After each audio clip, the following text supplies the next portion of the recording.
We were going to keep it light and easy, and here we are. Mary said, you want a shot? I said, yes, ma'am. I'm sorry, it's vodka.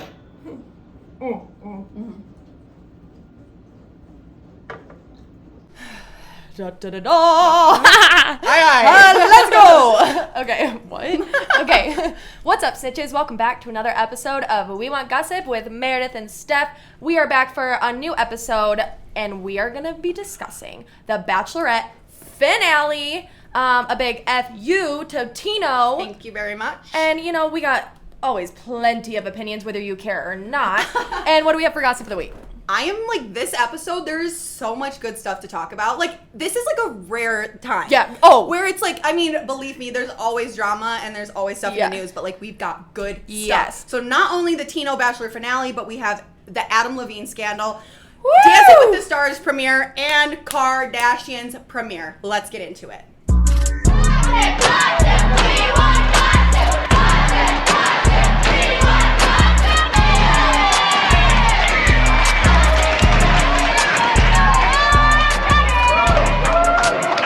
Okay, we have a gossip update.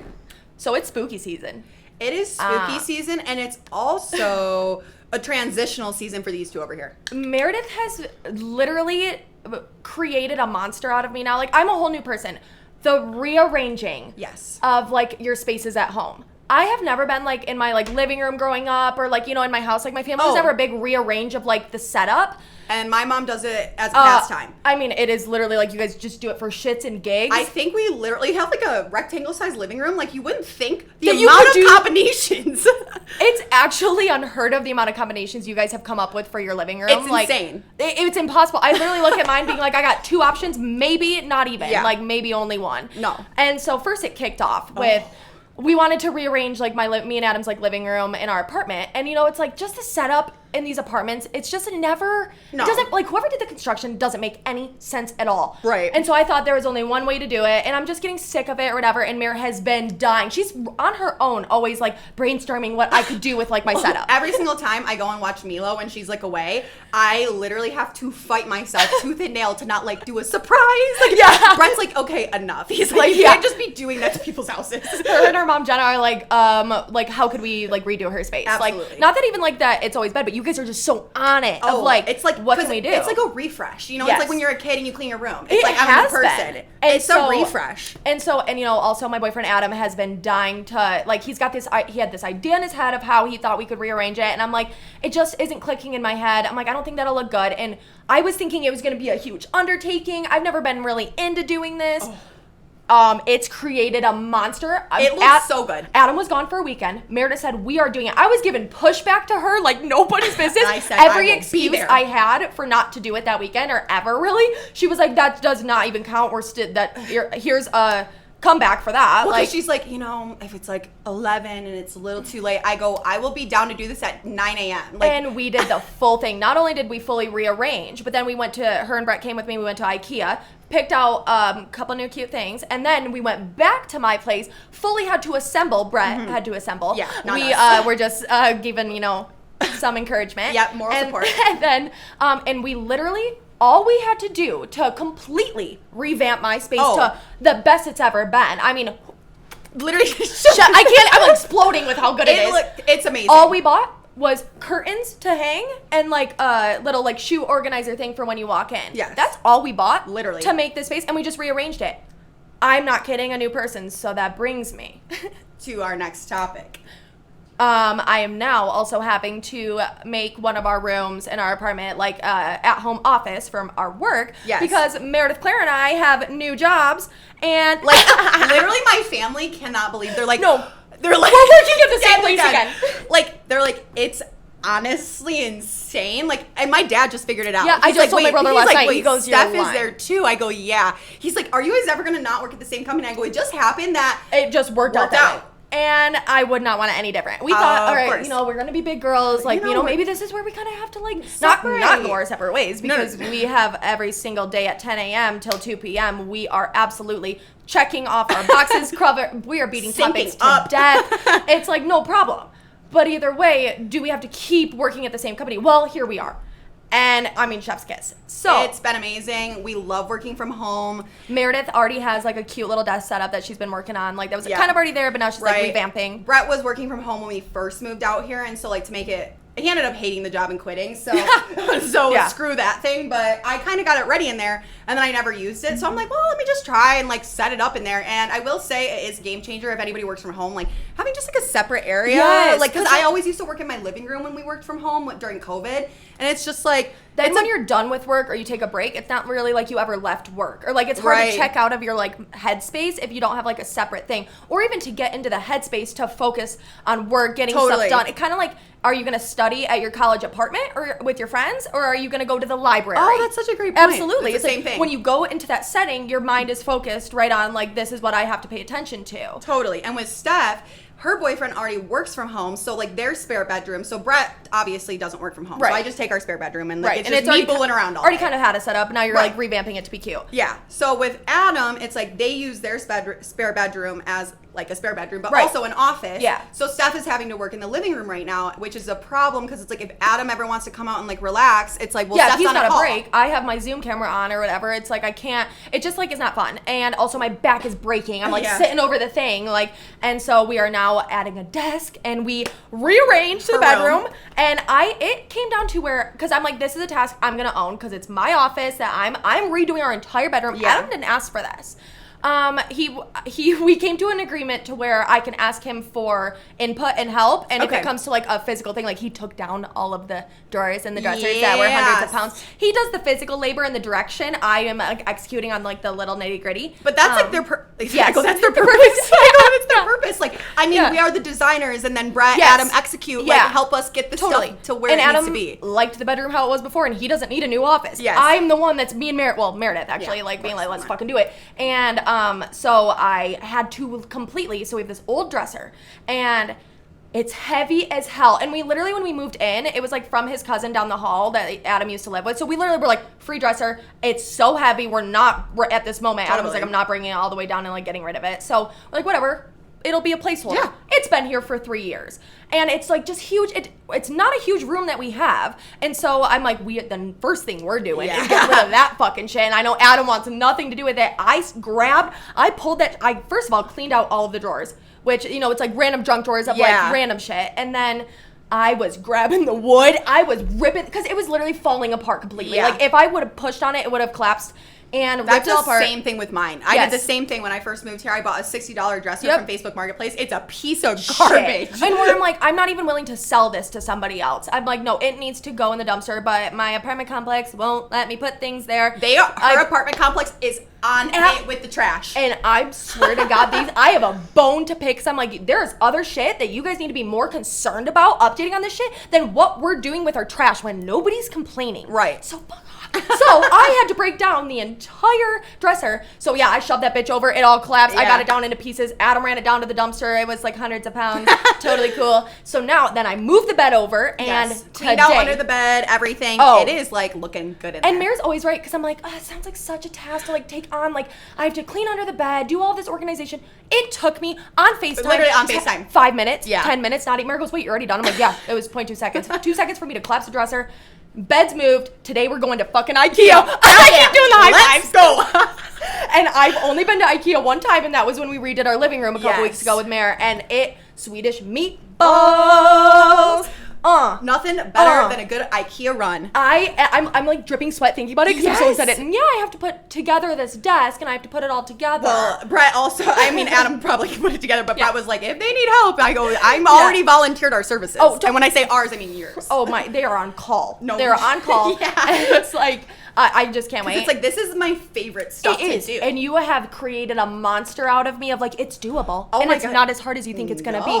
And today's the day. I can't wait. The desk set up. And it's the desk that's really going to send it home. And she already has her TV mount coming right now. Yep, so just got to screw that bitch on. Brett set up the trill and everything, so she's going to do it today or tomorrow whenever it gets there. DIY queen. Like, I'm honestly proud mama. No, Adam was like, I'm proud really proud. Mama. Yeah. Like, he walked in the room, he's like, wait, you already did all of that? Like, I moved the bed yesterday when he was gone. I had the dresser already collapsed. He's like, holy shit. Literally. I'm like, yeah. Check them out. These guns. Because where there's a will, there's a way, baby. Hey, so Steph and I, now that we're working from home, strengthening this brain over here, strengthening this body. I laughed so hard when she said those words a couple minutes ago. She was like, you're strengthening your brain, I'm strengthening my body. Because it's like, I need to probably be reading. So my brain probably could be strengthened a little bit more. But you're also listening to like the podcasts that are like not just self-help, but like motivational a little bit. I have my guilty podcasts as well, like Bachelor, House of Dragon, you know I'm on it. Totally. But it's like, it's really, I mean, both of us, like, these are not just like feats that are easy for us to do. Like, I feel like I could never get myself to go for a walk. Like, these are things that would have been pulling teeth like, for us to do. She has literally blown through like five books in 3 weeks, 4 weeks. It's not even insanity. And it's like, I have, first of all, I'm the slowest reader. Like my ADD, I have to reread a paragraph 10 times before I understand it. No, now that I've gotten to work in the brain, I mean, they're romance novels, so I'm not learning a lot. But still, I'm busting ass. That's what people say. I don't turn on the TV. I don't look at my phone. I'm not playing my games, my like home design Candy Crush games that I'm obsessed with. Not playing those. Not turn on the TV. I am reading my books, and it is an obsession. And Meredith has been hit in the streets. I walk my apartment complex. You best believe she's got a pep in her step. Dude, I mean, it's so crazy. Just like, I mean, like, look at how many books you've blown through. And like, for me, the very first day I went on my... Miles. Yes. Miles. The very first day I went on my walk, every day. Guys, I literally was dying trying to make it to 8,000 steps. Like, I had to come back. I was exhausted. I can't even gauge what like even 8,000 steps mean. I'm like... It was I don't even know either, know, but like... You know, people always say, like, try to get to 10,000 steps. Yeah. So, we obviously before worked in an office. So, once we started working from home, I'm like, all right, I'm going to try to start walking. I'm going to try to get out a little bit. So, I, like I said, I barely could make it to 8,000 steps, which was like a 2 miles or something like that. Now, I am pushing 5 miles easy. Like, I love going on my walks. And, like, yesterday I watched Bachelor while I just walked or just listened to it. An hour and a half I walked 5 miles and I was done for the day. I go, literally, it's such a game changer, like with the books too. Like, and once you can like, blow through these books, I'm blowing through these walks. It's insanity. It's just like everybody says, like when you like want to start working out again, like the hardest part is just like getting to the gym. The hardest part is just opening that book, the first page, and getting into it. And the hardest part is getting your ass out the door just to walk. And like the thing is like I've never been that person like loves the gym. I've never been that person. Walking is and being in the fresh air walking. Not even just on this treadmill in the gym. It's like it's also like good for your mind as well. Like everything, you know? Because like Brett, it's really rainy today, and I was talking to Brett last night. I'm like, oh, I'm kind of bummed I'm not gonna be able to go on my walk tomorrow because I'm like, we're filming and like I have to work and we're going to IKEA and it's also raining. So it was gonna be raining in the time when I normally walk. So he's like, well, you could go to like the the gym, and I go, treadmill. Oh my god, treadmill, never. I'm here for like peace of mind and body, like health. Absolutely. Not for like I'm not trying to be jacked and like hold myself to this thing. It's like it's something I actually enjoy doing. And it's so funny because I really do love my walks. How fucked up it is when you don't get to do it. Last night I couldn't read my book. And because like we were watching this show, you know, it's like I'm paying attention to this or whatever, and it's like, or if it's like dark, which I got a little reading light on top of my book. Oh my god, game changer! So before bed, but like if I don't get to read a couple pages, I am like I feel like I've let myself down. I'm just like I'm itching to do it. It feels wrong. Me too. I'm not even kidding. This morning I had to talk myself through it because it's like me too. I didn't get to read this morning either. Yes, where I'm like I gotta let it go because it's like turning into those things, an obsession where it's like you said, where you feel guilty not doing it, and it's like. Well, I shouldn't feel guilty not going on a walk. Like you shouldn't feel guilty not reading. Like, but it is because we've been doing it so consistently for now a month. And it makes us feel better. Like, oh, you guys. Readers and walkers. So like for mine, I'm dying because I'm. Colleen Hoover, you guys reading the books? Please message me about it because she needs someone to talk to. I've been throwing up on Meredith I'm and about to Adam. Get Audible or I'm like, so I Adam, can listen. I'm like, Adam, can I tell you real quick what just happened? Like, I'm dying to talk about it with somebody. And the new one comes out on October 19th. I sent it to you on TikTok. I know. Yeah. So I got 2 books to finish in a series before that one, but it's all Colleen that I've been reading right now. So let me know. And you've been listening to Shetty. Or whatever. Yeah, On Purpose by Shay Shetty. Literally, I'm sure everybody probably knows because Kendall Jenner just went on his podcast. But you were listening before that. I was listening before that. Thank you. But yeah, like some good nuggets where like she'll relay it to me. Like it's good shit. Good shit. Really good shit. He was like a monk and he's just so smart. And also like I talked about this with you or whatever. Like I'm really picky on voices. Like I just like. And it's also, even like, if you're watching like a documentary or anything, who's narrating? Who's narrating the show? You know, like and it makes a also difference. with like self-help podcasts or like motivational podcasts, like sometimes they're just too, like, cringy for me. Like, you know, totally. like, trying too hard. Like, he is so succinct and, like, gets the point, really, you know, like. Easy to digest. Yes. Like, totally. So if you have good podcast recommendations for the walks. Yep. And good book recommendations or thoughts on Colleen Hoover, please let us know. In the comments. Okay. Bachelorette finale, huh? Where did I even begin? Let's talk about Rachel and Tino. Yeah, honestly, we don't really need to cover. We all saw what happened. Yeah. It's just like, okay, Tino, when he shows up, so first of all, let's start here. I just, we watched the episode last night or whatever, and then, or Tuesday night, and then, I just listened to Rachel and Gabby on Chicks in the Office or whatever, and Rachel basically said, something about how, like, the timing of, like, before Tino came over, when she found out about it, you know, like, were you guys able to talk in between or something? And I'm pretty sure she said something like, there was the men tell all, and then she found out about this potential, like, cheating that he did or whatever, and then the next day, like, she found out, like, he had already known about this the whole time. Right. She got wind of it or whatever, and then the next day he came over to talk about it or so. It was all within, like, a couple span of a days of, like, her and him addressing it and her finding out. What was she talking about then in the episode? Because she's like, I had no details. She's like, he told me on the phone or whatever it was, and like being like, I shouldn't have told you or whatever it was. Right. And then he came over with the cameras, and she's like, that's why the whole time I'm like, I don't even know the context of like, how did this start? Like, honestly, any girlfriend, any fiance, like, whether it won't make a difference in the end normally. You know what I mean? Where, like, your excuse doesn't make it better and we're still going to be over. But I just need to, for my own well-being, understand or at least hear, like, how did you start texting this girl? How did it come to where you were making out with her? Because she was like, Rachel's saying, Tino, it wasn't just like you were drunk at a bachelor party and you kissed somebody on the dance floor and it wasn't anything, you don't even know the girl and you came clean about it. Which is fucked either way. But it's the fact that, no, there was text. There was messages, text. Like, she was like, there was more emotional involvement than just physical. Yeah, and it's like, he knew her before the show. This isn't somebody he randomly just met. It's like, it's giving me very much like a hometown girl that he always had a crush on vibes. Right. Where it's like, oh, you come back from the show, because he's like, we were in our local bar, we had so much catching up to do. It's like, oh, I'm sorry, when I'm home, I don't catch up with every rando in the bar. I would prefer not to catch up with anybody from the hometown bar. It's like, what do you mean had to catch up? It's like, no, this is a girl you've always liked or thought was hot, and then you see her. You're engaged. I mean, I'm not trying to toot my own horn, but I call him like I see him. And it's like, literally, I have been thinking that Tino's been shady since night one. Absolutely. Him showing up to Rachel's house with that notebook, it goes, first of all. Oh, that was the most manipulative thing I've ever seen. He is the person, thank God they had this fight, because like Caitlin Bristow said on like the Final Rose, like the live show, where she's like, we just saw 10 different personalities from him. Right. How people fight, and it goes, so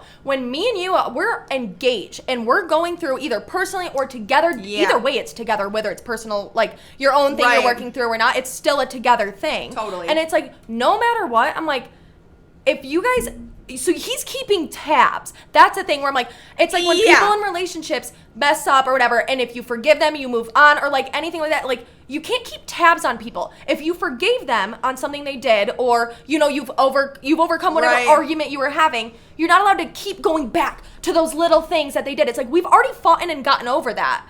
And so it's not, he's like, you're taking let notes? me just pull out the book of what you said but that no made context me cheat. I mean, that was like, why is there even a book, first of all, like to where you're only taking notes on things she's saying that you could potentially someday use against her? Why do you? This was before the cheating, when they were just in the rough spot, him taking those notes. Yeah, and it's like, oh, Tino, were you taking notes about you cheating? Where are those notes? Were you taking notes on why whatever notes you have about her, why those notes came to play? Why she said those things? It's like, and really, she's like, there's no context. Really, just what this seems like to me was like when the show started airing, Rachel was getting beat up in the press. She was depressed because people were coming for her. Well, and also, even without a reason, if somebody's struggling mentally and feeling depressed, it's like, him talking about therapy with her. No, too, like, you need to go to therapy. Condescending as fuck. Yeah, it's like, he's saying, like, I told you to get therapy, but then when he's on after the Final Rose, he's like, I should have taken things seriously. I should have gone to therapy. So it's like, oh, wait. So you're telling Rachel to go to therapy, but not you. And I don't like the way that he's even purposely bringing up therapy with her. It's condescending the way he's going about it. Not like, I know that we talked about therapy. Like, you know, of like a kind place. It's like the cameras are on and he's like, you know, with the therapy thing, therapy. And it's like, frankly, okay. Yeah, she's like, I went and I did the work. And if I didn't make it, if I didn't show up to one session, it's like because I'm working through shit. Like, oh my, you have, first of all, there's so many lines he's crossing. And I don't like the way he's going about it. And all this comes down to, no matter what shit he's spewing, you straight up are engaged and you kissed another girl. End of story. Yeah. So it's like, Rachel, where she's just like, get out. Like, it's over. Because it's like, at this point, all she wants to know, not why you did this, what happened? What did you text her? Yeah. What was the timeline? She doesn't even know, like, how this even went down. Like, what is going on? Not what problems me and you have already worked through or we're having. That's our own private relationship. Right. And either way, never gives you, like, the go-ahead to cheat. It was just the fact that he kept saying, like, this is the tiniest thing. This is the tiniest thing. I didn't want to stress you out. It's like, oh my God. And it's like, when she literally goes, are you hearing yourself right now? Like, I was so happy she said that because I go, this is the most backwards conversation I have ever heard in my entire life. Chicks in the Office had a great point where they go, like that he was literally spewing out.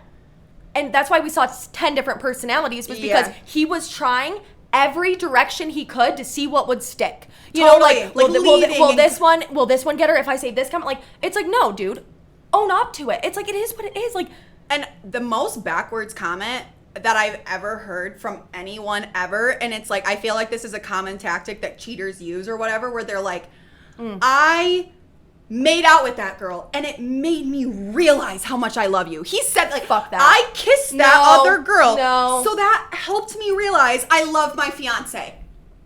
And then it's like every time he would spew something like that, Rachel's reaction, was just dumbfounded, being like, wait, what? Her rejection to all of his excuses, it makes him, seeing that it's not working, not getting like the reaction he wants to like run with it. Yeah. He turns around being like, this is the number one thing people do too, where it's like, well, then what? Are you going to break up with me or not? Like, are we ending this or not? Yeah. So that it's her problem. Yeah. She's the one that ended it. She's the one that chose for this heartbreak. Right. She did it. It's like, no, you cheated, so I'm allowed to break up with you. It's like, it wasn't her ending this and she's the one that decided. It's like, no, you cheated. So she's allowed to do that. It comes with the territory. Yeah. Sir. And it's like nothing I hated more too than him constantly circling back on the ring comment. Ring comment. Like, well, you said you're giving back the ring. She's like, no, Tina. What do we have to get re-engaged to be? Oh my God. She's saying, if we're going back to dating since you cheated, I'm not wearing the ring to after the final rose. It's like, if we're going back to dating, I'm not going to pretend I'm engaged to save your face. It's like, that's what she was saying. Oh my God, because he said, he goes, don't tell anybody. His number one thing tell anybody. Which we have history in that. And it's like, so your number one thing is that you have to make sure to say our last words together as I'm dumping your ass for your actions is, don't tell anybody. Don't tell people about this. Don't say this one thing. That's alarming. Like, once again, you're trying to just save face. You don't even give a fuck about this relationship. It's like, you care what you're going to look like in the eyes of other people. Absolutely. And comes from his father, I can tell you that. Yeah. Absolutely. And also not Tino's dad, like, going on a podcast, like a Bachelor podcast. When he was, this dude. Because I guess he wanted to, like, be able to say his side. And don't worry, I've been checking Joe Franco's Facebook page like plague. I mean, I've been on it. And it's like, he hasn't posted anything. And he went back and deleted, like, 90% of his Bachelor posts. So it's like, that post you made a while ago about your son crying on TV. What do you think about it now, Joe? Yeah. Your son. Bet you would have, instead of talking about sports, maybe given him a lecture on how not to cheat on his fiance. No wonder all the boys from that group were doing at the club, all the guys from that season at the club were like those big signs that the girls walk out with saying, fuck Dino. Yeah. Now it makes a lot of sense. So then, that dude, douche, get out of here. I'm so glad she was just like, take the ring, we're done, adios. Yeah, and I mean, like, there was just, like, so many levels to, like, I mean, probably therapists could unpack that conversation for hours. And also, I will say, really quickly, let's just touch on the whole Avon thing coming out. Loved Avon coming out, because I thought it was, like, I don't know. I liked seeing Rachel happy. It was like a knight in shining armor. I don't even care anything else about it. Right. I love that moment. The look on her face was probably the first gleam of like happiness we've seen on her face. Thank God. Totally. Here's my thing. I have liked Avon from the beginning, and I was really bummed about what happened with them. So I'm like, She actually talked about that, on Chicks in the Office, where she was like, she goes, when I watched that back, she goes, I was not understanding him. Her and Gabby were both like, she's like, Gabby even told me, we were like, I was not, now when I see it, I completely understand. Man. She's like, I fucked that up. Totally. She's like, it wasn't him, I understand it. She's like, I was just so heated that, like, I was embarrassed for my friends, like, from hearing two different things. Totally. Which we understood both points of view, but she fully came clean of, like, I handled that wrong. Right, and it's like what we said last week, where it's like, ask the other person, when you're at that crossroads, like, what are you actually saying? Yeah. Because she was not hearing him. Tell me what you think, like, I'm feeling or I'm thinking right now. Yeah, like, because it's like, if she was to ask Avon that question, or if Avon was to ask her, she was not hearing what he was saying. Right. And it's like, so I feel like that was part of, and that even bugged me on part one of the finale when Avon was out, where it's like everybody was apologizing to Rachel so much, where I'm just like, I get why they're apologizing, but also I'm like, Avon, you did nothing wrong. I don't know. It just felt like, it felt very similar to when Tyler Cameron was like, and Hannah Brown like asked him out on a date. Where I'm just like, I don't. It wasn't.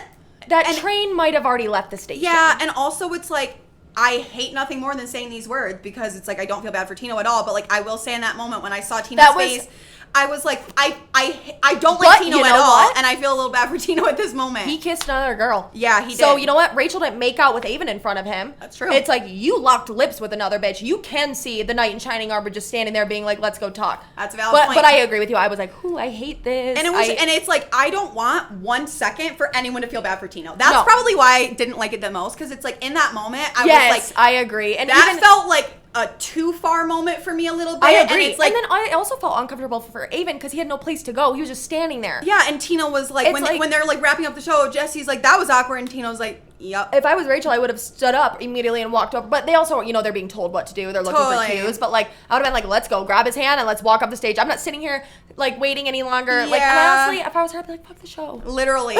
Yeah. But she did say on Chicks in the Office as well that when they were backstage without the mics, when they kind of showed them, she was like, that was like one of the first times, besides the fantasy suites, where I finally, like, without mics and cameras, like, got to quick second, like, check in with him. And she was like, it was a great convo. We're super, like, she's not saying anything else is going to happen, but she was like, it was great for both of us in the moment of, like, when we got to have that moment. Right. Like, even though he felt uncomfy, yeah, because he was saying, like, Tino, he didn't know that Tino was going to be there. Like, he didn't even really realize that he was going to even have to do that. Right. No, right. That's what Rachel said, too. He didn't even know that this was going to happen when he came in. Yeah. So I'm like, as much as I don't like Tino. But Gabby was pushing for Rachel to be like, go get your man. Like, yeah, Rachel should be on her hands and knees begging for Avon. Oh, please. It's like, dude, that was like end game, and you are screwing it up for an engagement ring. Yep.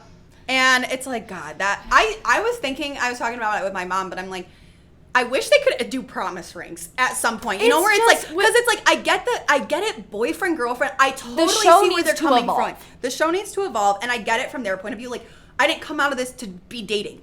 No, someone across the country too, not even like they're dating in my neighborhood. That's what they said too, where because they, she addressed how like Rachel did, how was it, was she just going into this being all she could see was an engagement at the end, no matter what that meant, like that was just her only priority, and she was like, yes, at the same time, because it's like we came in telling the guys, I'm not looking for just a steady relationship after this. She's like, I'm looking for an engagement.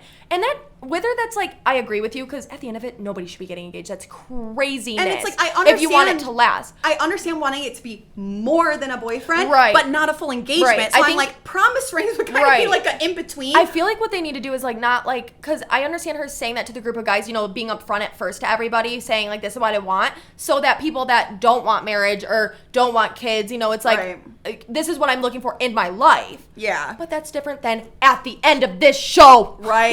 It's like, this is what I'm looking for my future, my morals, my values that I want in my future. But it's like, doesn't mean, that it has to happen right away. And also, I feel like each Bachelor season is so different. Like, there are some couples that at the end, I'm like, it totally makes sense you're engaged. Yes. I mean, if it was her and Avon, I would have been like, for sure. Totally. If they didn't have that one little dispute. Yeah, or even, I'm trying to think of like other people's seasons, Zach, like that I feel like.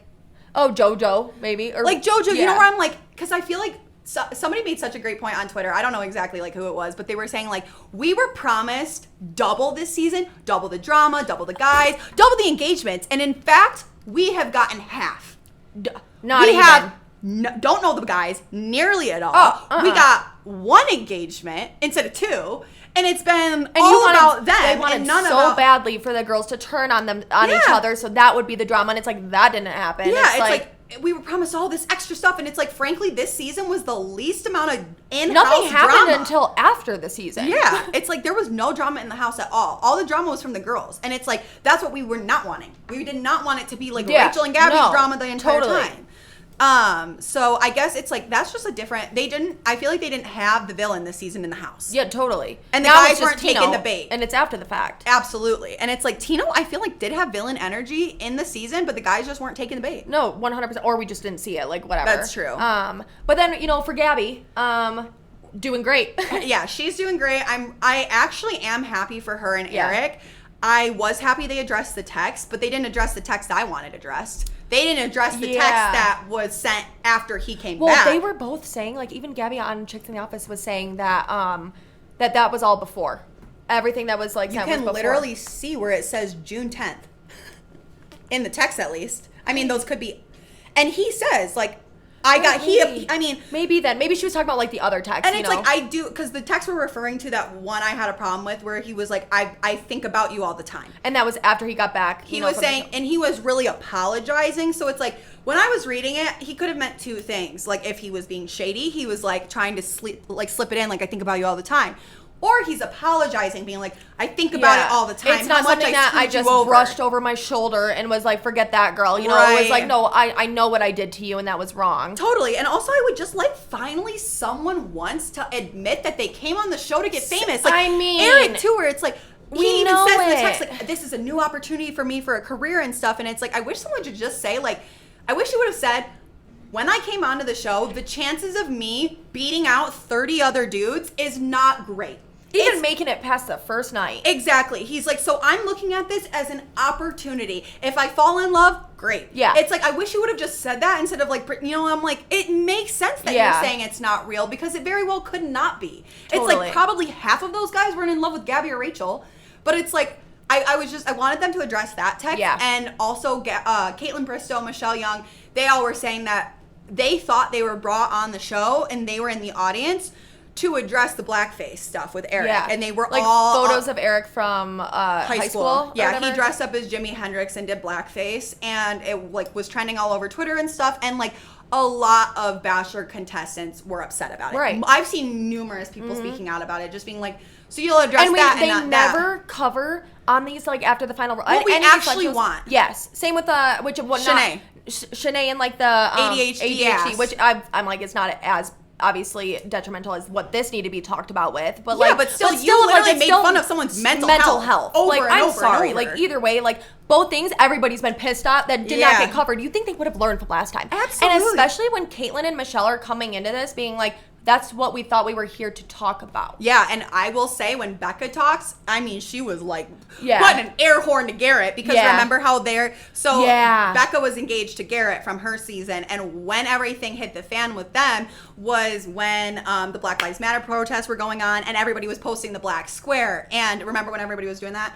And he, instead of posting a black square, posted like a Blue Lives Matter post, like a long post. Had a very alarming caption. And it's like, we don't need to get into that. Everybody has their own thoughts, but it's like, it was more about reading the room. It's like, okay, this one day is dedicated to the black square and you are posting something about cops' lives. It's like, it was just not reading the room. Yeah. And Rachel, and Becca's on a podcast with Rachel. You know, the first female Bachelorette that was black, and how she's a lawyer and just got taken off the show. You know, like, it was like everything was going on, and so like, and they ended up breaking up. And when Becca's talking, she's like, make sure you have your values and your morals aligned, everything figured out. That you know the person you're gonna marry. Yeah, because it's like, I mean, I don't know what went on between them, but I'm like, there was I was reading the signs because I listened to that podcast when they broke up and like what Becca was, because I mean Rachel is like her friend and is asking her like, what do you think about this? Right, your husband, your to be fiance. It's like, so I was thinking that was a little like, I go, that's sending some signs to Garrett. Well, and on Chicks in the Office they brought this up too about them not bringing it up to Gabby and everything, and Gabby's like, no, not only have we talked about the text messages and everything like that, and that she's like, the way you treated that girl was wrong. Yeah. And she's like, me and him, we have a whole different relationship. The way he treats me checks all of my boxes. Totally. You know, and I feel like that's with everybody. Right. I mean, like a lot of people. Like, yeah. you know, it's like when the right person comes along, you're going to treat and like, I truly believe him where he says, even in the show where he's like, I did not think this was going to happen. And I do believe he came on the show and he didn't think he was going to fall. Everybody is there for. Absolutely. I'm sorry. Like, and that's why the show is different now. When it first came out. We gotta stop talking about the right reasons. It's like, no, let's just like see how you treat people. And let's just own it, what we're all here for. It's like before the show was there because it was like, we're coming on to find love, and then people would accidentally get famous. Now it's people are coming on to get famous, of course, and then they're accidentally falling in love, and then they get to the end, and that's why the fantasy suite shit is always a problem, because it's like, all these people come in thinking, I don't care about this, I'm not going to get that far, and then they're there, and then they're watching the person they now love hook up with somebody else, and it's like, okay, now I got problems. Yep, and now it's like, oh shit, what did I leave things back at home like? Absolutely, yeah. So also, let's talk about Zach being the new Bachelorette, or new Bachelor, because Caitlyn even was talking about that on that clip I saw. I got to watch her podcast because she has lots of thoughts, but Caitlyn was saying like, no offense. She's like, I'm sure Zach is like a really great guy. She's like, actually, I know he's a great guy. I like met his family last night, but she's like, no one asked for Zach to be Bachelor. Yeah. The most vanilla, boring dude. It's like, I get it. And also it's like, it's just the same. It's like, why do you think everybody liked Gabby? Because she's different and real and a mess. It's like, we're doing another Clayton. Another Colton. That's what I was about to say. I'm like, oh my God. It's the same. And it's like, I mean, Zachary Reality was like, I don't even know if I'm going to watch next season. Right. Well, and I'm going to. I 100% as well. But he was, it's like, I do like Zach, but I'm just kind of like, I need something that's going to excite me. Yeah. And it's like, I will say right now, Zach was not exciting me this season. Not at all. He was just nice that I felt bad for him. Totally. Literally. That's exactly. I just thought he was super nice. Just a good guy. Yeah. But also, is this going to tarnish him? Like, they always end up hoeing the leads at the same time. So I'm like, oh, but I'm just like, there's so many guys. Yep. Like Avon. Why is Avon not it? Hello? There was just like, I bet they offered it to him. Yeah. Anyways, I digress. That's the Bachelor recap, people. And Bachelor in Paradise next week already, right? Yes. Shit's hitting the fan. Hey, pump it louder. Pump it louder. Wow, we were okay. Okay. Drink break. Where to begin with Adam Levine? Let's get into gossip of the week. Gossip of the week. Adam Levine is top of my shit list. So, this girl came out on TikTok. Sumner Stroh. And the whole reason we're even saying her name, not to give her more press for her OnlyFans. Yeah. Not hating. I'm just saying it's like we got a lot of things to unpack with this scandal. And it's like, but the reason we'll get to as to why her name is important. Sumner with an N, not Summer. Confusing. Yeah. But. So she releases these messages of Adam Levine's DMs to her, calling her like the hottest person he's seen or whatever. He's saying, and I would like this part to be known, where he's like, you're 50 times fucking hotter in person. So that's why I'm confused why he keeps denying that nothing ever physically happened. Absolutely. Or like that they never met up in person. I'm like, but she's hotter in person. We have the receipts of his Instagram DMs to her. And not only that, but the fact that, this girl is saying it was like a year-long thing, and Adam Levine is fully married to Victoria's Secret model, Bahati. And, which a lot of people are having a problem with the fact that she said it like that. Have you been seeing those people? What did she say? So she starts off her video by saying, I had an affair with a man who was married to a Victoria's Secret model. And everyone's just like, it's hitting it wrong because you're pointing it more at her subconsciously. Yeah. You're not saying I had an affair with the lead married man. A married man or the lead singer of Maroon 5, a rock star. No, you're referencing her. You're not referencing him. Oh, I didn't even think and it's why people are saying that is because she's an Instagram model. Totally. So it's like she even said like you're looking at her being like, oh, I upped her, being like I got with a man who was married to a Victoria's Secret model because that's what she's in. Like her industry her industry is like Instagram modeling. She even says it, and it's like so she goes that she was also like what was it, taken advantage of or manipulated and exploited? Yeah, manipulated and exploited because she was new into the modeling, Instagram modeling industry. New to LA is her exact words. And that's how this all got started or whatever. And it's like, Adam Levine's wife is also pregnant with like their, third child. 8 months. 8 months pregnant that this is coming out. And he also in these DMs, so like she said this about like a year-long thing that she had with Adam Levine. And then there was a couple months break, and then he randomly messaged her recently saying, dead serious, I want to name my unborn child after you. He's like, what do you think? And it's one thing, you know, where, I mean, disgusting that he'd even be entertaining any other woman but his wife in any way, shape, or form. But it's the fact that now you've brought in your unborn child and your pregnant wife. The disrespect is off the charts. The fact that you want to name your future baby off of your mistress. One out of many mistresses he has. Many receipts are coming out. And it's bad, guys. Like, the worst one that I saw was the one that I saw yesterday, where I'm like, you are now dead to me. You already were, but dead. I will not be listening to another Maroon 5 song ever again. It's weird. Where he's talking about, like, and it's like, this girl posted the screenshots. I think she's the only other one that's posted the screenshots, but where he literally says, like, I have 2 kids now, it fucking sucks. I have 2 kids now, it fucking sucks. As his third is on the way. Yeah. I didn't think it could get worse than asking your mistress if he could name his baby with his wife after her. But then on top of it, that he's actually talking about his children that way. That's when I am out the door. If she wasn't already out the door, I'm like, go fuck yourself. So, dude, your unborn child and you're messaging back a girl. Like, so it's been months as well. So it's not even like you made a mistake. You kind of flirted too much with this girl online. Like, you overstepped some boundaries, absolutely. And then you kind of let it go. You know, now you're focusing on your baby. It's like you went back to ask her, knowing what you've already done, not feeling any remorse about it, and saying, now I want to name my unborn child after you. That's just where it crosses the line. Because also, like, God, these guys are doing this. If you're going to do it, at least do it right. Cover your tracks. Dot your I's and cross your T's. You know, it's like, how are these getting exploited? You are careless. And you're careless about the reputation that your wife and your family has. Yeah. Like, if there's other people involved that you're putting out there, I don't give a fuck, Adam, you're a cheater or whatever. It makes your whole family and people that are close to you look stupid. Absolutely. And it's like, there's such a debate right now about all aspects of this. I can't believe he even posted, like, a rebuttal kind of, like, acknowledging it on his Instagram story. He's not even denying it, really. He's saying he's not even denying it. The only thing he's denying is the affair, which we all know that he never bullshit. Physically did anything, but he also saw her in person. Which, whatever, maybe he saw her at, like, a show, but, like...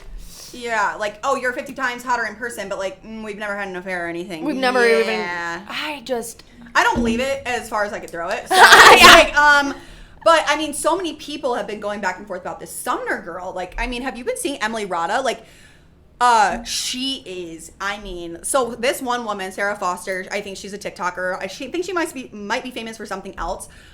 But she made a TikTok basically just saying, like, as women, we all need to do better. And it's like, I am not for blaming this Sumner girl. Absolutely. Well, like, it's always hard. It's 2 sides, because the thing about Sumner... If you're going to hold the other woman, the other party accountable, you also need to, hold everybody involved in this accountable. And also, it's like, the thing about why I'm holding Sumner as accountable as I am is because of the way she went about it. She's saying, I didn't want to get famous off of this, but her Instagram got 8 million hits in an hour, and conveniently she just posted all of her OnlyFans content and just posted a bikini photo. Also from a week ago, a comment from her friend, Victoria's Secret model who, and all this stuff that she's posting on her story, like, can't believe my life sometimes with girls like you playing in the background. So don't be saying, no, I'm not here to, you know, like, you're saying he exploited you, which it's like, I mean, he could have, believe me.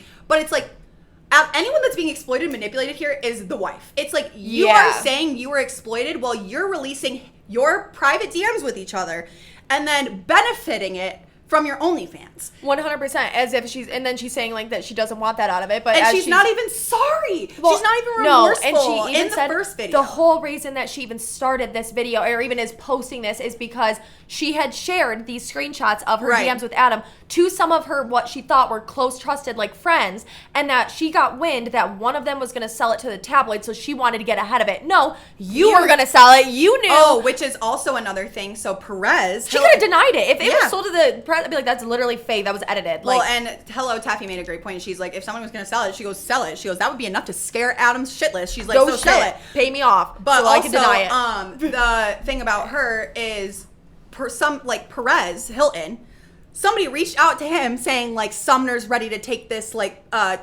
story and like share it with you. And he's like, try the UK tabloids. They pay more for this type of stuff. And she's like, thanks, good sir. So it's like she had somebody reaching out to Perez Hilton and say, here's the story. Here it is. Wait, what are you going to do? What are you going to do? But it's like, oh my God, I'm being so manipulated. And like, I'm not getting anything out of this. I don't want fame. I don't want anything. It's when you create your OnlyFans, have all of a sudden tons of content. You're posting your link right away. Like, which I'm all for. Get your bag. Get any press is good press. That's what I'm saying. But I wish she would have just, it's like, but own it then. Own it. Own it. Like, I was 22 and a rock star liked me and I hooked up with Adam Levine. Here's the gossip you're looking for. Yeah. Here's my OnlyFans. Absolutely. That's fine. That's what I'm saying. I'm like, pissed, but still. I'd rather you own the fact that you did something shitty. You're not a victim. Yes. You're not a victim. And it's like, and Emily Rada, you know, all the shit that happened with her and the blurred lines. Yes. He was married. They had an affair. It's like that Sarah Foster girl made a TikTok being like, we need to do better. And it's like, if you know if someone's married, it's like, why do you even go there? And she's just talking about like, which it's like she's not taking away from the fact that this is all Adam's fault. Absolutely. But she's also addressing the other side. And Emily Rada was like, I couldn't disagree more. She was like, she's popping Because she was the mistress? Because she was the mistress. So what's her side? So Emily Rada's side, which, see, this is different though, because Emily Rada's like, when you are with a man that's like older than you in a power position.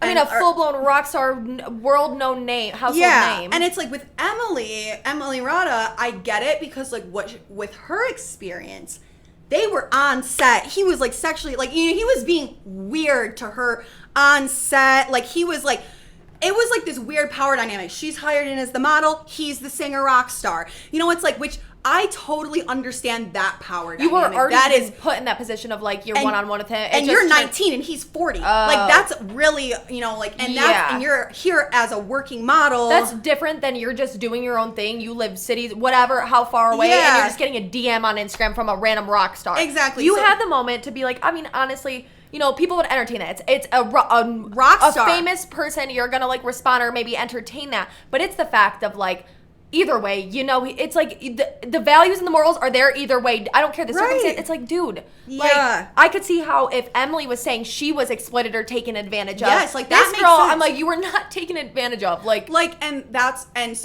That's Emily was like, I completely disagree. She made like 3 videos about it, like popping off too. She's like, this is the type of problems we have with like victim blaming women. Right, no, totally. And it's like we are so on that game. Of like, but like once you see Sumner's actions, the heading out of Perez, the OnlyFans, I don't like all the things that like have literally led to this piece. It's like, I don't believe for a second that you didn't want all the money and the fame. It's like, if you didn't want the money and the fame, you would have let that press go. You would have reached out to the wife directly and you would have said, here's the screenshots. I'm so horribly sorry. Right, whether she sees them and believes them or not. It's like, you've said your piece, you've said your truth, it's done. It doesn't need to embarrass the pregnant wife and mother of their children as well, and the unborn child. Literally. In the public eye and embarrassing them. I'm Absolutely. like, it's just. And it's like, what pissed me off the most is the fact that it's like, we all thought he was such a great guy, you know? It's like everybody thought he was so obsessed with his wife and like the girls, and you know, music like video.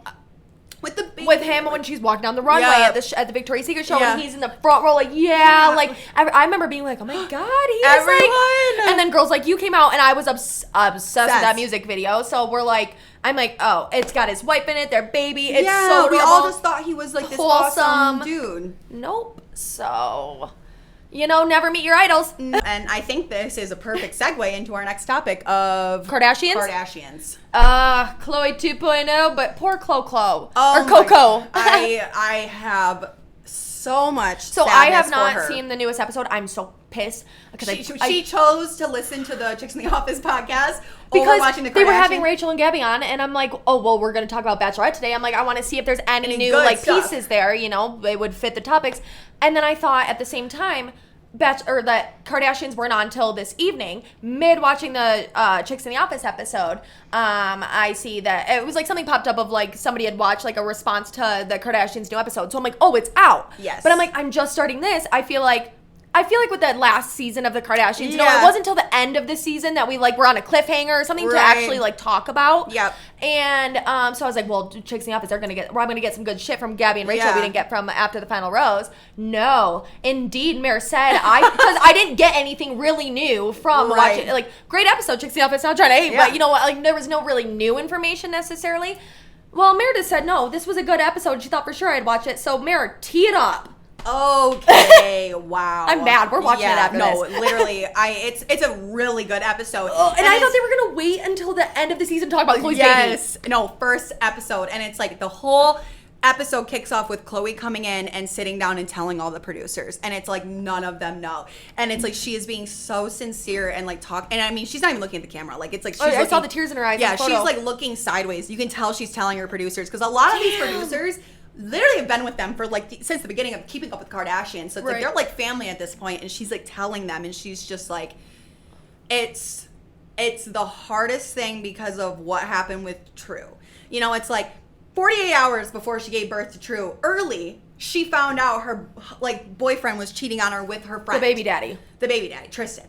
And it's like, so she's like, it was just, that moment was just sullied. It's just like, you know, it's like I want my baby daddy, my boyfriend, my first child, to be in the room while I'm in labor. Right. And it's like, you ruined it, bro. Literally. It's like, I just found out that you were fully cheating on me. Absolutely. I'm about to give birth, but it's like, now I have to put that to the side that you cheated so that my daughter and me can like have an experience that we've always dreamt of having the father there. And I will say, Chloe, I mean, she is, for anybody that like knocks her, it's like, you just don't watch the show. And it's also, I'm like, then either you have you don't know family trauma, or just dynamics you don't of, like, know what's been like, or you don't have children to know what it's like to like trying to make a family work. Right. And it's just like, you know, she is the strongest person for the fact that she continuously will put True and her kids over the fact that her husband, boyfriend, whatever. Whether she is disgusted with Tristan or not, it's like, she's like, me and him don't have to speak, but when he comes over to get True or they're hanging out and we're doing a family thing,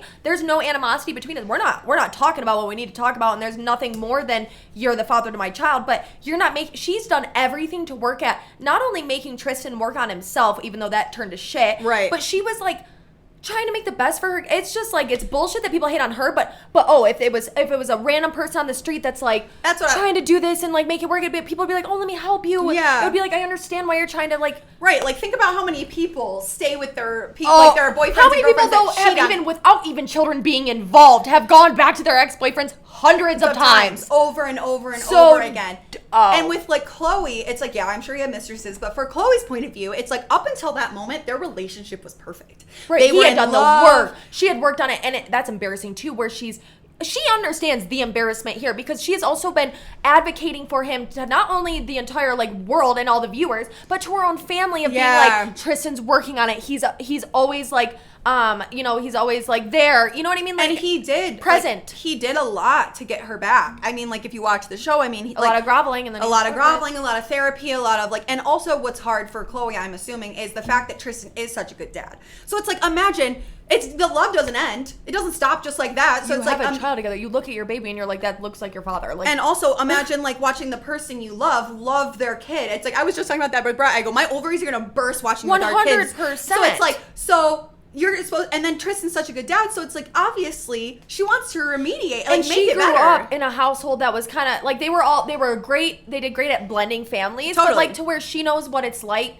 to have to get. It wasn't immediate blended families when everything went down with her parents and everything. It's like, she would have loved if it worked out picture perfect. You always want better for your kids than what you had. Mm-hmm. Even though it worked out and she's totally doing well and her family's close, it's still like, you don't want to have a broken up family either way. And if she can do anything about that, and she put in the work. Yes. You can't fault her for trying to do the best thing for her child. Absolutely not. Are you kidding me? God. It's like she got cheated on, and they went through months of therapy, and so they got back together. Okay, and it wasn't like she was just like, oh yeah, he did that, I don't even care. Like, and then each time she's mad, and she takes it back. It's like, no, she put boundaries, lines in the sand until you have done the work, and I'm seeing that for myself. Like, that's all she was shown. Yeah, and she built a whole house and said, this is not your house, Tristan. No. This is my house with True. And if you keep working on it, we can see if this will be... Yeah, so it's like she is not being dumb about this as much as everybody wants to think she is. Totally. So then what happens with this, why this one is so much worse in my opinion, times 1,000, and this is what I was catching Steph up about, is we all knew that like when things were coming out like last December, it's like me and Steph separately obviously, and I'm sure everybody else was like putting together pieces of the timeline, but we also didn't know that Chloe was pregnant at this time. Right.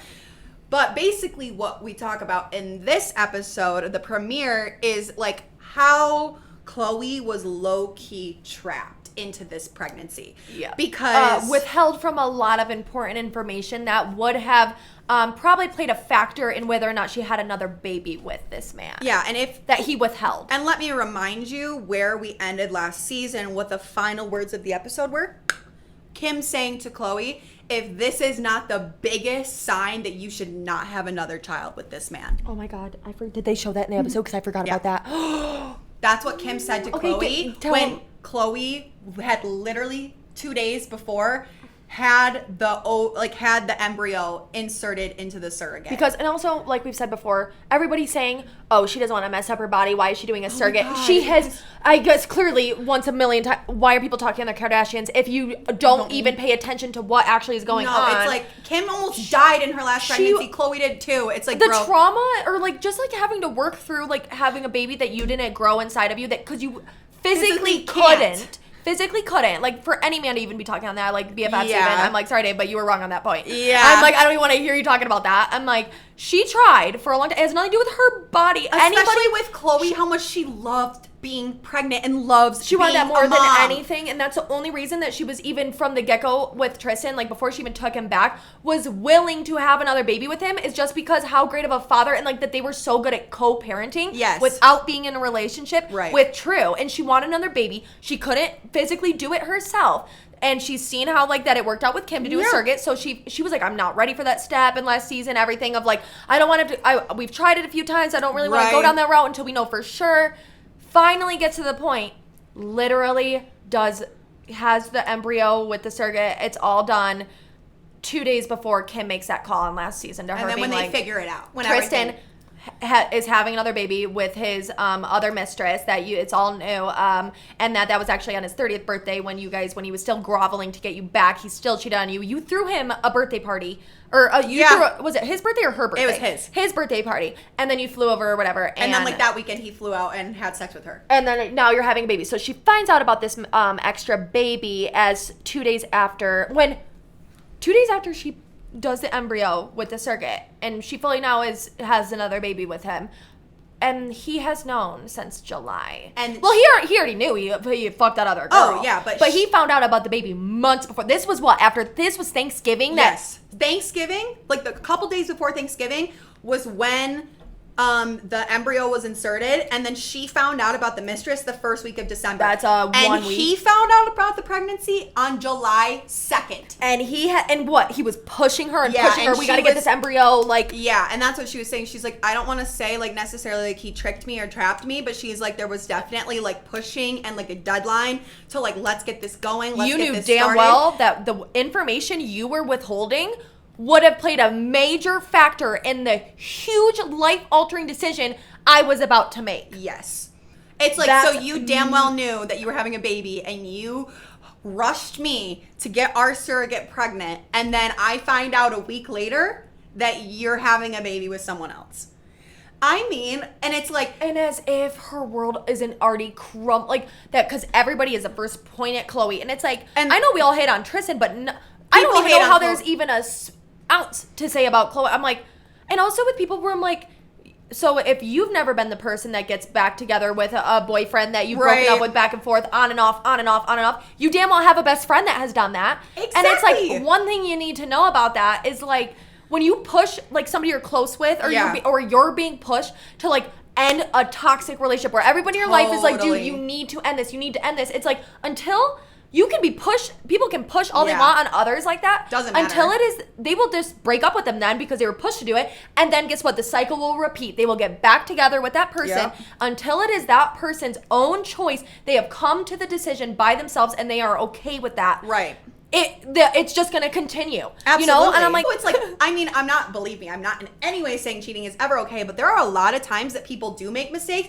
They tell the other person, they work through it in therapy, and they come out the other side. It's like, so it's not a crazy thought that Chloe would want to try to do that with Tristan. Given her history, like we said, it's like, no wonder, I mean, everyone, if you're right in the head, wants to make their family work. Exactly. So it's like, and whether it ends up being the right decision or not. And like, that's like also just like the hardest part with all of this with Chloe. It's like you said earlier, she isn't carrying the baby. So it's like, that's a whole other piece. Everyone is so sad for her in this episode. I mean, Kylie's crying, Kim's crying. They're all devastated. This poor baby. I felt horrible for True that when she was literally born, there was animosity in that hospital room. Absolutely. Because your dad had literally cheated on your mom, pregnant girl. Like, oh my God, to this day I feel horrible for True when she finds this shit out, when she's old enough to understand, let alone this child. Yeah.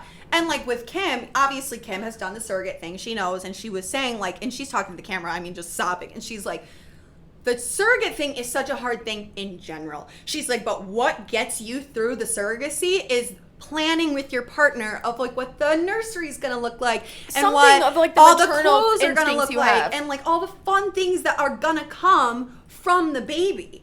And it's like where Chloe's at, she like has told nobody because she's so embarrassed. And it's like literally she's over at Kylie's, and she's like, so like, what's going on with the nursery? She's like, do you have like some stuff? And she's like, no. She's like, you don't have a room? And Chloe's like, well, I got a room. She's like, there's just like a guest bed. She's like, there's an adult bed in there. Kylie's like, there's an adult bed. She's like, yeah. She's like, I haven't told anybody. It's not exciting. And Chloe's like, or Kylie's like, do you want me to order you furniture and keep it in my garage? Like, you know, it's just and like Chris takes Chloe and they go and look at baby clothes a little bit, but it's just like Chris is so sad for her because she's like, the first time it was kind of like ruined a little bit, and she's like, this time she's like, this should be such a happy moment, like we're having another baby. Of course. And it's like, and it's on just top of the struggles of it being with the surrogate, like if you're not carrying your own baby, like there's a whole other piece of therapy that needs to happen with that. Totally. You know, of like, and it's like we said, it's not by choice. Exactly. Like everybody thinks. It's like, oh my God, she would have carried her baby if she could. Any woman would. Yeah. It's like,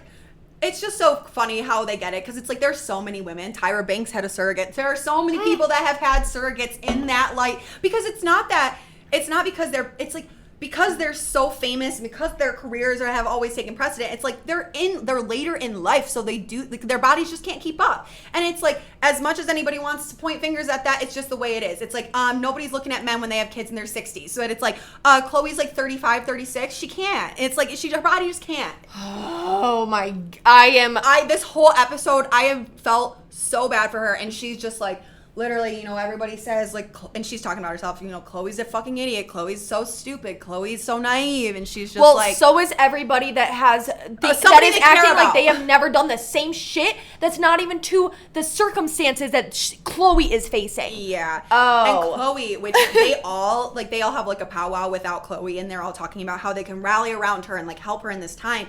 And they all say, like, Chloe is so good at dissociating.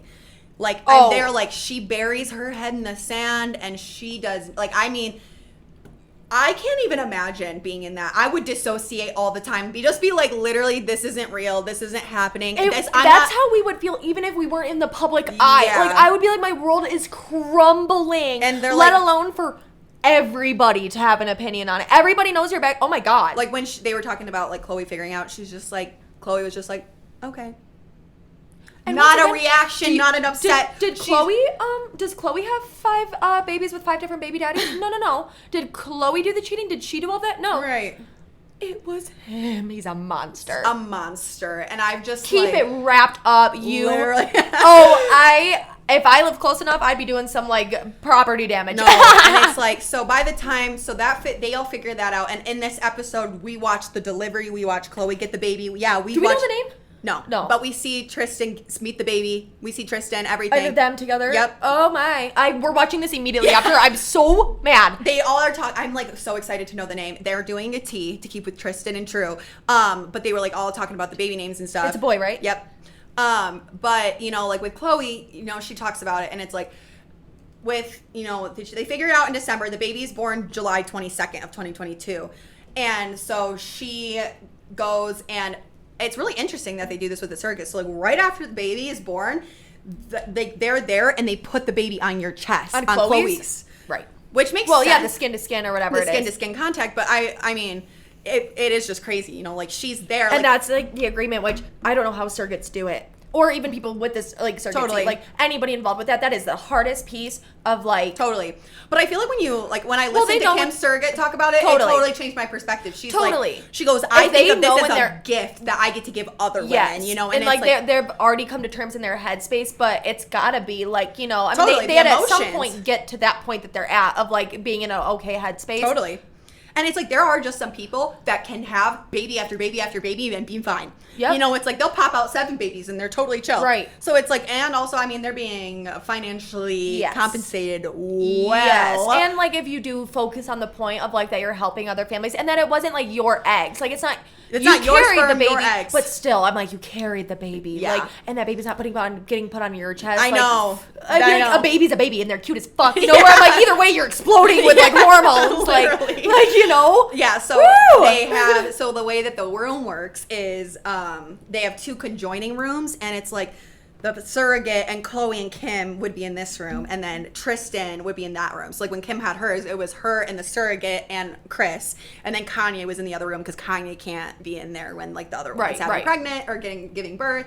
So kind of the same thing as how they did it this time. You know, the baby gets put on Chloe, and then she even says it. She's like, yeah, like I let him come, and like the way she says it is like, yeah, I let him come, like whatever. But I go, Chloe, like that is such a mature thing. I'm like, we need to be giving her props, if anything, for putting her children above her own feelings and the entire world's opinions. Yeah, and it's like, think about how many people like. You know, like, that go through things like this where their parents are talking shit to their kids about the other parent. And she's doing everything she is but like, that. I literally... He was still there at your birth. Like, you can still have a relationship with your father. And they're all saying that, too. Kim is like, Kim is even like, you did it once with being mad at him. Like, you can do it again. 100%. For the sake of your son. For the sake of your children. And it's like, if that is not the biggest mature bone in their bodies, it's like, you can knock the Kardashians all day, but one thing they don't sacrifice is family. And it's like, think about how many, their massive, like, fame, it's like, think about how many famous people, families are ruined. Their kids end up just, you know, literally sucked into the industry. They have so many issues. I mean, look at Drew Barrymore. Like, she was literally an alcoholic at 13? Like, because she just... Look at how Addison Rae's parents are acting. Exactly. It's like, as much as you want to knock them, it's like they are protecting their children till the end of time. 100%. And the fact that, like, they're not being... Like, you know, everybody's like, oh, even having, like, Scott still around. Or, like, they're not being... It's not that they're being dumb, like, still, like, just, like, you know, well, like, we're gonna keep these guys around, like, just to be, like, they're not being stupid about it. It's like, no, they're being, like, real, like, that there are children involved. The fathers, you're just a part of the family. And let me tell you, I agree, you are never, like, I don't trust your ass, but it's like, you're still the father of my grandbaby, my niece, my nephew. And also, it's like, at the end of the day, all these people will still be in their lives, so you might as well make it as good for everybody. Like 100%. I mean, like, in my personal life, I mean, like, my mom and my stepmom growing up, they weren't really friends. They didn't get along. They didn't really like each other. But over time, it's like, now those two are besties. They go on vacations to my dad's house. Yeah. My dad's mom's.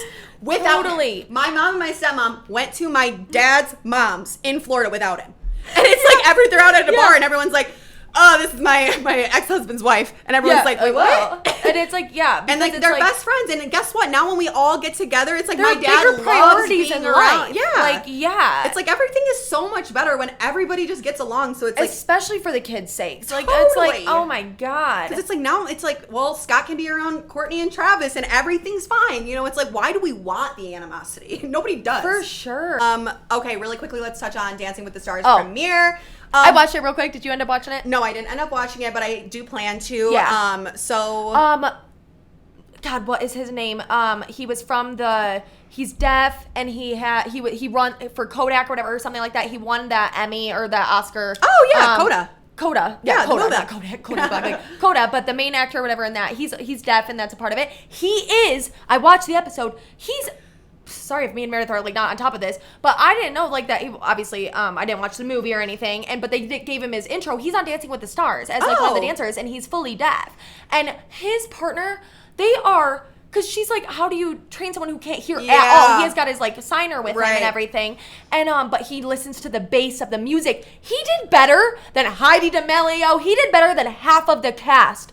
He can't hear anything, Meredith, and he was out there nailing it. She had to teach him what she doesn't know sign, his like the girl he's paired with. Yeah. She doesn't know sign. She doesn't know like how much he can hear, if he can read lips and things like that. Yeah. And like having to in 1 week train learn- somebody like the cha-cha when you have people that can fully hear as well on the cast and they can't pick it up in time, and he nails it. I had goosebumps. That is crazy. It was sweet. The deaf America's Next Top Model won too a couple years ago. He won. But like he's dancing. Yeah, no. To music, and he hit the beats. No, he won Oh. Dancing with the Stars. Oh, I think you said America's Next He Top won Model. both. Oh, he won both. He did. But he won America's Next Top Model and came on Dancing with the Stars. But he also won, and he's also deaf. So that is crazy. I didn't even think about like you have to listen to the. I never even like fully, and also like of just. How do you even, you've never learned, me and you have dance history, but not like technical, but either way of like, but that's not learning a hip hop or jazz choreography or a sideline. Right, It's that's something different we already know. Like than this is ballroom dancing, and he also can't hear you, like it's just, you're not going to get to the point as fast, and like, he nailed it. Yeah. Blown away. Oh, wow. Heidi, no. no, but I know her thing, and she even explained, and I felt for her as like, even like watching my mom out there, like she's hot as hell, gorgeous lady. Yeah, come on. Honestly, she did great, but it was, I could see the whole time, and even the judges said it, she was in her head, because she was even, they showed clips of her in practice, kind of like Charlie and like Dixie, of like, she gets so frustrated if she can't get one thing right, and like she's obsessing on it, and where she was like, I almost backed out before this, because I was so like in my head of like, I can't get this right, like, I can and totally so see she was them like being not like that. fully, like into it. She messed up a couple steps, and like just kind of like, you could tell she was like just super in her head, where they were like, I want you to be like excited about being out here, like I need like facials and like totally like this is a fun thing for her.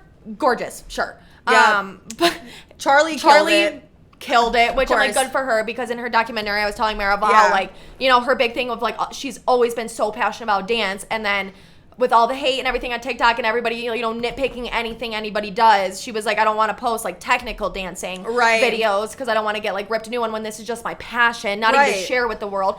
And now she's on Dancing with the Stars, nailed it. Yep. Gorgeous queen. Gabby Windy. Yep. Loved her. She's so funny. Yes. Oh my God. And Jessie James, they gave her like some grief, like the judges, but they gave Jordan Sparks. It was funny how like as the episode goes, they were getting harder and harder on everybody.